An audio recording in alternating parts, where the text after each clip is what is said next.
My name is Emily Thompson. I just turned 30 and live in a quiet suburb of Michigan. Outside my window, I can see maple trees swaying in the wind, a place where you can feel the changing of the seasons. My husband Ryan and I have been together since college and got married right after graduation. He's 32 and works as an engineer at a local auto parts manufacturer. Our house is a 2-story home surrounded by a white picket fence. You could say we're living the American dream. After 5 years of marriage, we decided to have a child. I'll never forget the joy when the pregnancy test showed positive. Ryan and I hugged and jumped around. It was like a scene from a movie. Every day since finding out about the pregnancy has been full of new discoveries. I bought a mountain of pregnancy books from the local Barnes and Noble and spent nights poring over them. I got excited every time I saw baby items at Target, and choosing a stroller at Bye Bye Baby was the highlight of my days. But along with the joy came anxiety. Thoughts like, will I be a good mother, and can I handle the pain of childbirth, would cross my mind. At those times, I'd hold the quilt my mother who lives nearby made for me, take deep breaths, and try to calm myself down. During the pregnancy, I attended prenatal classes at the local community center. Meeting other women in the same situation and exchanging information gradually built my confidence. On weekends, Ryan and I practiced Lamaze breathing techniques together, laughing as we acted out labor scenarios. Then, one day about 2 weeks before my due date, I was suddenly hit with contractions. Ryan! It's time! At my shout, Ryan panicked and started preparing. He grabbed the pre-packed hospital bag, and we jumped in the car. Ryan's car sped through the quiet residential streets illuminated by streetlights. In about 15 minutes, we arrived at Mercy Hospital. The large cross at the hospital entrance loomed in the night sky. A nurse waiting at the emergency entrance immediately brought a wheelchair. It's okay, Emily.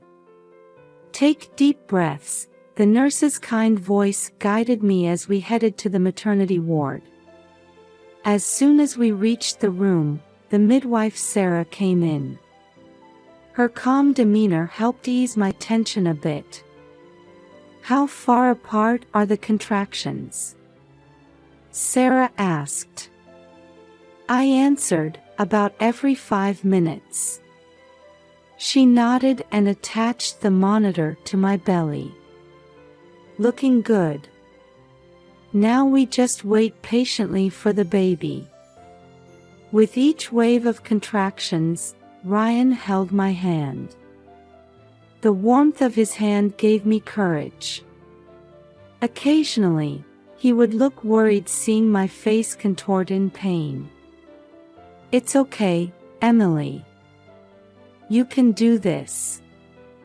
As time passed, the intervals between contractions grew shorter.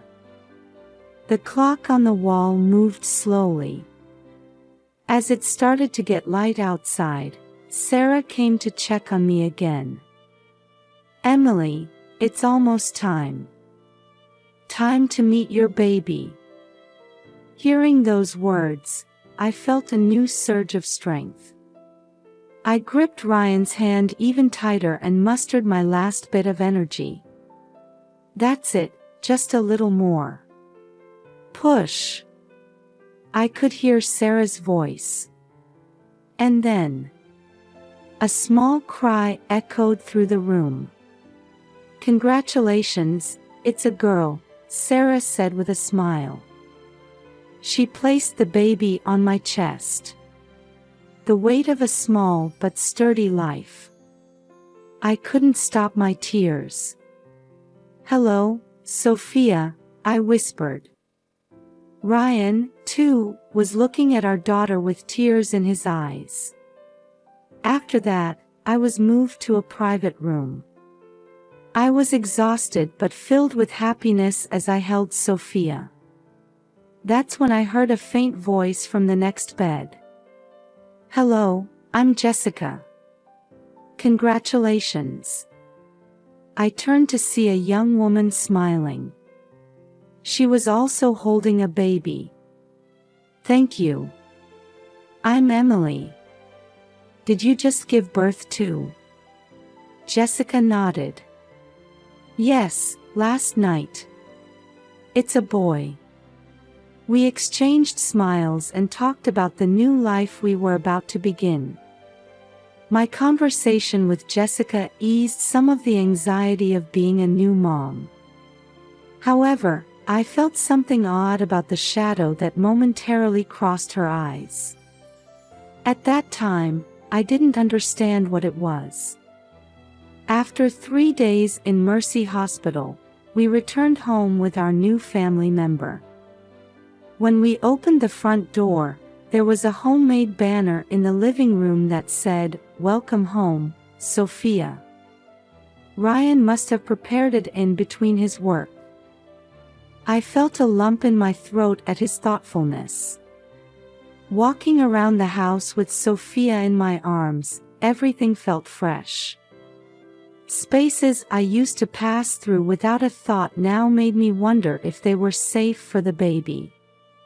Stairs, sharp corners, even small objects, everything seemed like a potential danger. "It's okay, Emily. We'll make it a safe environment together," Ryan's words reassured me a little.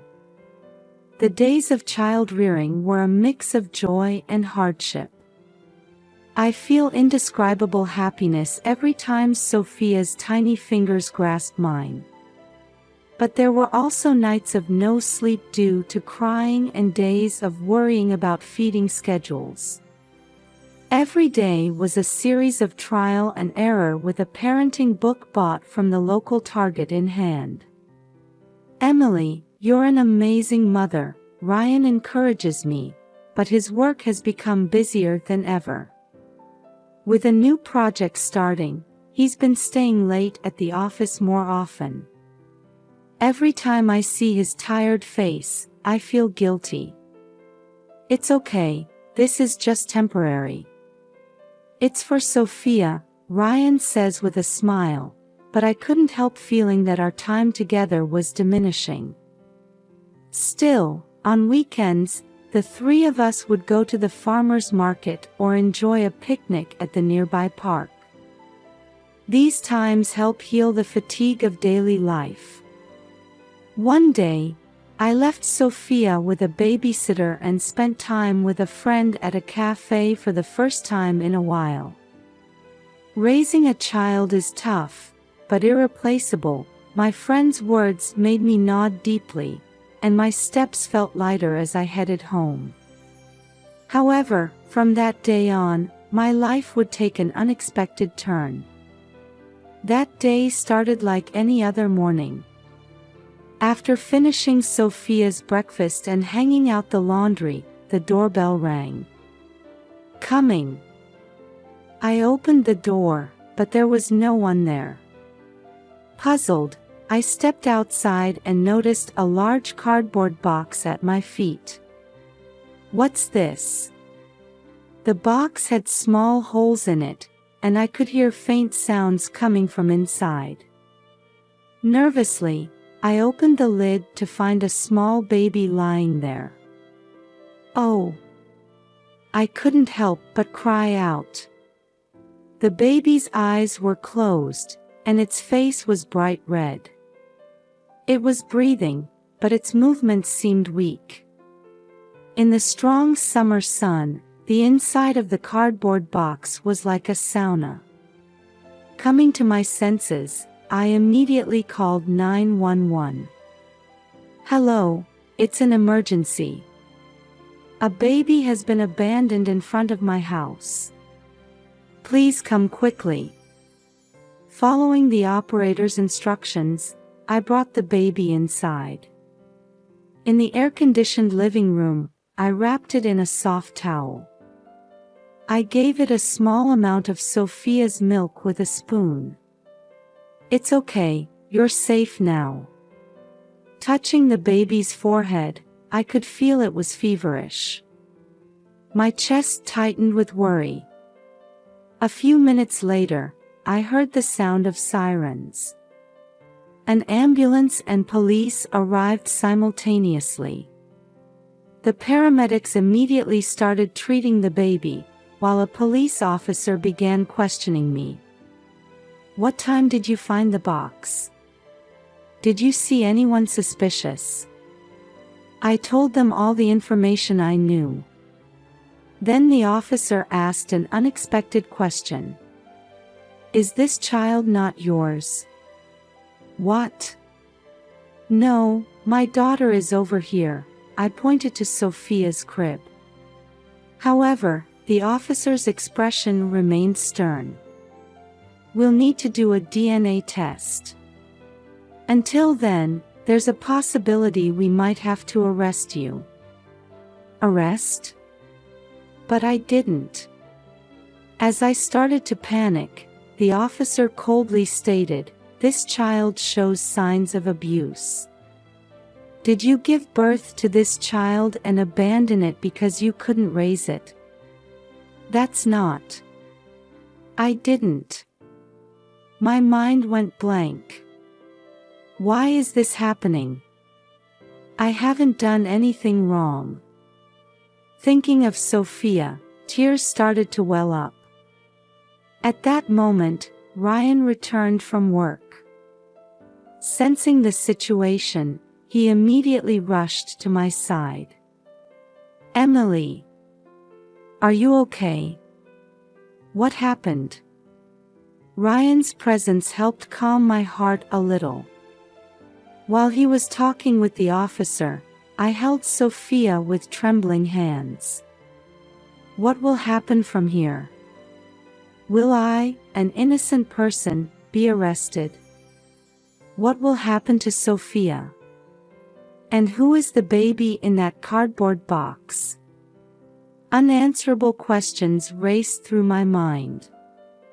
After being released from police questioning and returning home, I began to worry about Ryan's behavior in the quiet house.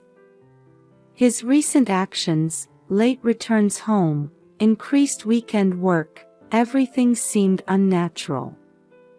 He might be hiding something, that thought wouldn't leave my mind. The next morning, after Ryan left for work, I made a decision. I decided to search his study. I felt guilty, but I told myself I needed to know the truth. I opened the drawers and checked the documents one by one. Then, among a bundle of old receipts, I discovered several unfamiliar cafe receipts. The dates were from when I was in the hospital. Why are there so many receipts from a cafe near the hospital? My heart started racing. I decided to check his phone records too, opening the online usage details. There, I found records of frequent exchanges with an unknown number. Gathering courage, I called the number. A familiar woman's voice answered. "Hello, Jessica speaking." At that moment, everything connected. Jessica, who was in the same hospital room. She and Ryan had some kind of special relationship. Why? I couldn't stop my tears. Sadness and anger at being betrayed welled up inside me. That evening, when Ryan came home, I confronted him with the evidence. "Explain this. What is it?" Ryan's face changed color instantly. "Emily, listen. There's a reason for this." "A reason?" There's no reason for keeping secrets. Ryan dropped his shoulders and started to tell everything. His meeting with Jessica, learning about her situation, and then Jessica didn't have a boyfriend. She was anxious about raising a child alone. So you comforted her? No, Emily. I was just listening to her concerns. But Ryan's words trailed off. I could see tears in his eyes. But what? Jessica, she switched the babies. I gasped at those words. The baby in the cardboard box flashed through my mind. That baby. Yes, it's actually our child. Emily, the one you've been raising is Jessica's child. The room seemed to spin at Ryan's confession. Why did you keep quiet until now? Jessica was threatening you. She said if we told the truth, she would harm our child. Each of his words deeply wounded my heart. The next day, I decided to meet Jessica directly.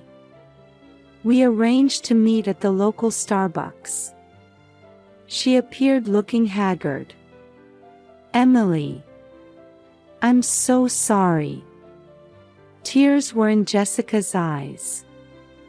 Perhaps she too was a victim of this situation. Tell me everything. Jessica confessed everything. Her lonely situation, her relationship with Ryan, and the circumstances of switching the babies. I didn't have confidence in raising a child alone, but when I saw your happy family, I became jealous. Jessica's words filled me with anger and sadness. But at the same time, I felt her pain. We decided to take a DNA test immediately. The few days waiting for the results were like a nightmare. Ryan tried to support me, but I felt a distance growing between us. Then the test results came out. Jessica's confession was true. The baby we had been raising was indeed Jessica's child. And the baby in the cardboard box was our real daughter, Sophia. The moment I learned the results, various emotions washed over me. Joy, sadness, anger, relief. But above all, a strong feeling that I needed to protect both babies. Ryan was dumbfounded. Emily, what should we do? I took a deep breath and answered, they're both our children. We'll protect them. The truth was revealed. But we still didn't know how to move forward. The only thing clear was that we had to overcome this ordeal and create a new form of family. The day after the truth was revealed, we decided to hold a family meeting. Sitting on the sofa in the living room, with a heavy atmosphere hanging in the air, I took a deep breath and began to speak. Ryan, Jessica, and the babies. We need to decide how we're going to move forward from here. Ryan kept his head down, Jessica looked on the verge of tears, and the two babies were sleeping innocently. This scene told the story of our complex situation.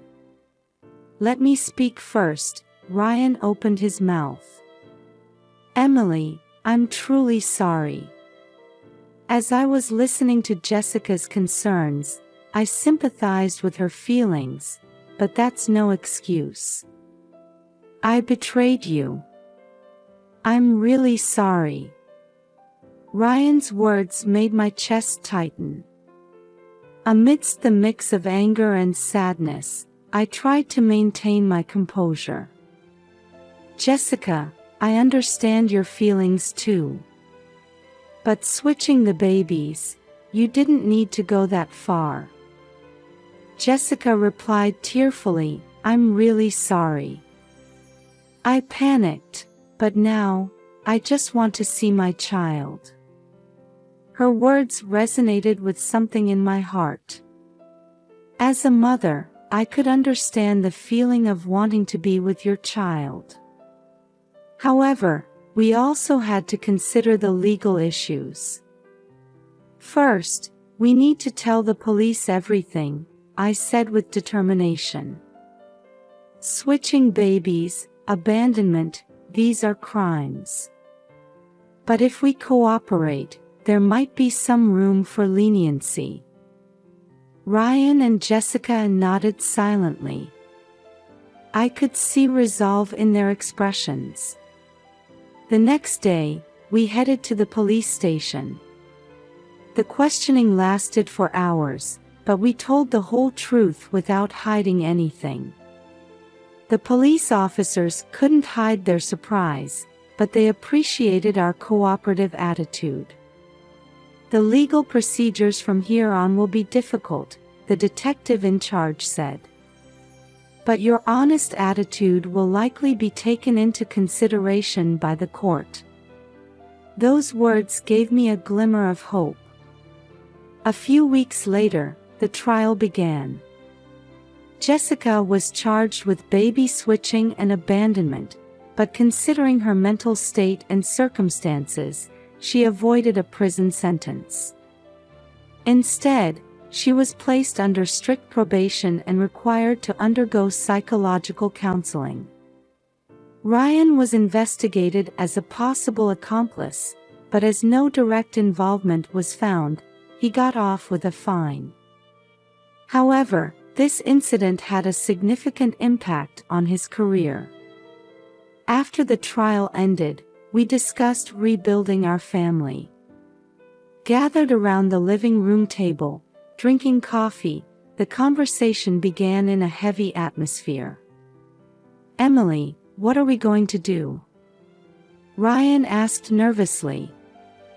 I closed my eyes and thought deeply. About everything that had happened, the emotional ups and downs, and above all, about the two babies. Ryan, to be honest, it's still difficult for me to forgive you right now, I said quietly. But for the sake of the children, we need to cooperate. Ryan looked sad but nodded in understanding. Jessica, your child is also a member of our family now, I said, turning to Jessica. But I want you to participate in raising them too. I think that's best for these children. Jessica agreed tearfully. Thank you, Emily. I'll do my very best.